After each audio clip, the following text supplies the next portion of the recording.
The first thing you need to do to find cheap land that meets your needs is to know what you're looking for and to know where it's found.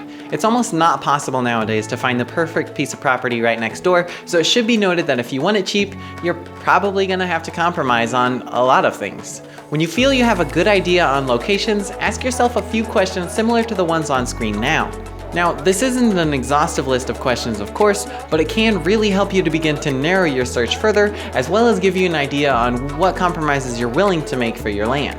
Moving into number 2, establish your budget. It's easy to think that you'll find the perfect opportunity and have tons of money to spare, but the reality is that you should have at least 1.5 times the amount you think you'll need saved up before buying. What I mean by this is that if you think that your top dollar price range is $10,000, you should probably have a minimum of $15,000 saved up. Closing costs can be kind of hefty, and even if you find the right piece of property, there is a chance you won't be able to access it without fixing the road it's on. So this is just something to consider.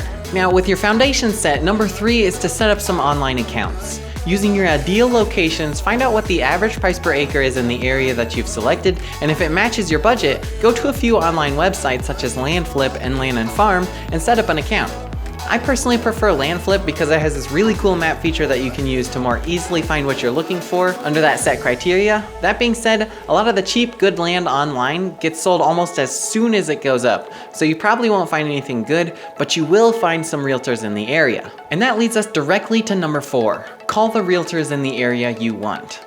While online, you do have the opportunity to email the realtors to get fast answers, but a simple phone call tells the realtors that you've thought things through and that you're actively looking to buy right now. So chances are they'll be more likely to help you out. If you have the opportunity to travel and visit, set up a meeting within that phone call so that they can show you around to local properties within your budget, as not all land is posted online.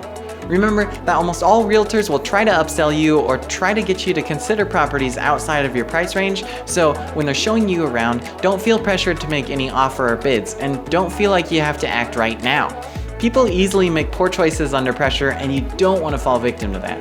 If they're continuously saying unwarranted statements without you even asking, simply say, "Hey, I really appreciate the information, but it doesn't really do anything for me.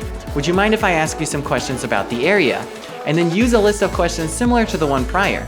That will not only get you the information you need, but also tell them that you aren't interested in baited conversation. And finally, number 5, diligence.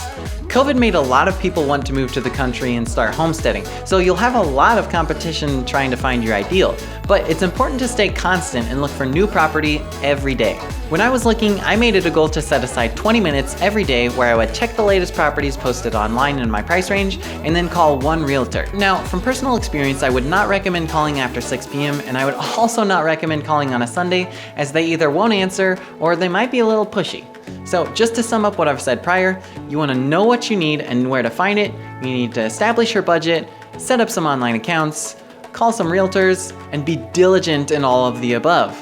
Patience, diligence, and perseverance is not often heard of as the key to finding cheap land, but in reality, that's exactly where the tipping point lies. So I hope this video was able to help you out, but if you need more information, leave a comment below. Thank you all so much for watching. My name is Alex Harris, and happy hunting.